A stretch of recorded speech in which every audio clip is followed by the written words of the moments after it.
Diabetes with erectile dysfunction. Usually 40 పైన ఉండి diabetes అంటే టైప్ 1 డయాబెటిస్ గాని, టైప్ 2 డయాబెటిస్. టైప్ 1 ఎర్లీ ఏజ్‌లో వస్తుంది.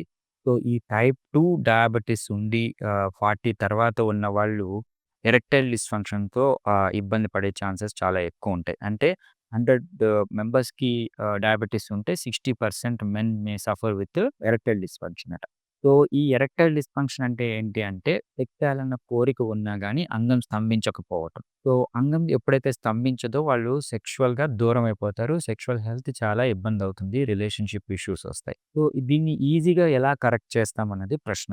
మనం పాపం వాళ్ళు డయాబెటిస్‌కి టాబ్లెట్స్ వాడుతుంటారు. Other comorbid conditions like hypertension ఉండొచ్చు, బీపీ ఉండొచ్చు, థైరాయిడ్ ఉండొచ్చు. వాటికి మళ్ళీ మెడికేషన్స్ వాడుతుండొచ్చు. సో, ఇలాంటి వాళ్ళకి మళ్ళీ వయాగ్రాస్ లాంటి మెడికేషన్స్ పెడితే ఏమవుతుంది అంటే, కాంబినేషన్ ఆఫ్ మెడికేషన్స్ ఎప్పుడూ మనకు సైడ్ ఎఫెక్ట్స్ ఇస్తాయి. సో, అందుకనే వీళ్ళకి స్పెసిఫిక్‌గా ఈ షాక్ వేవ్ థెరపీ అంటాం. అంటే ఎక్స్‌ట్రా కార్పోరియల్ లో ఇంటెన్సిటీ షాక్ వేవ్ థెరపీ. ఇది అంగానికి అప్లై చేయడం ద్వారా ఇది సౌండ్ వేవ్ థెరపీ అంటాము. అంగానికి డైరెక్ట్‌గా అప్లై చేయడం ద్వారా అంగంలోని కణజాలాన్ని రియాక్టివేట్ చేసి బ్లడ్ వెసల్స్‌ని ఇంప్రవైజ్ చేసి బ్లడ్ సప్లైని పెంచుతుంది. బేసిక్‌గా ఈ డయాబెటిస్‌లో ఏంటి అంటే బ్లడ్ సప్లై లోపం వల్లే అంగస్తంభన లోపాలని వస్తాయి. సో, దాంతో ఏమవుతుంది ఎప్పుడైతే అంగానికి బ్లడ్ సప్లై పెరుగుతుందో మనము ఈజీగా ఎరెక్టైల్ డిస్‌ఫంక్షన్‌ని కవర్ చేయొచ్చు. సో, డయాబెటిస్‌లో ఏంటి అంటే స్పెసిఫిక్‌గా ఈ హార్మోన్ లోపాల వల్ల వాళ్ళకి డిప్రెషన్ కానీ, యాంగ్జైటీ కానీ కొద్దిపాళ్లలో ఉంటాయి.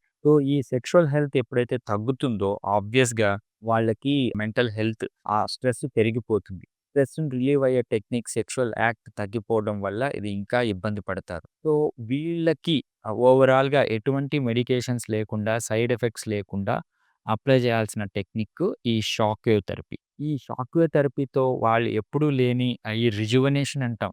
బేసికల్లీ కోరికుంటుంది, అంగం స్తంభించదు, మెత్తగానే ఉంటుంది. ఎప్పుడు పార్ట్నర్‌ని హ్యాపీ చేయలేరు. ఇతను హ్యాపీగా ఉండలేరు. చాలా లో మూడ్‌కెళ్ళిపోతారు.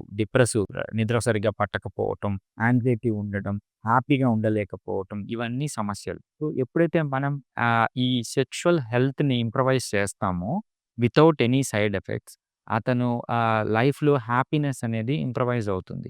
ఓవరాల్ సెక్సే కాదు మెంటల్ హెల్త్ ఇంప్రూవ్ అవుతుంది.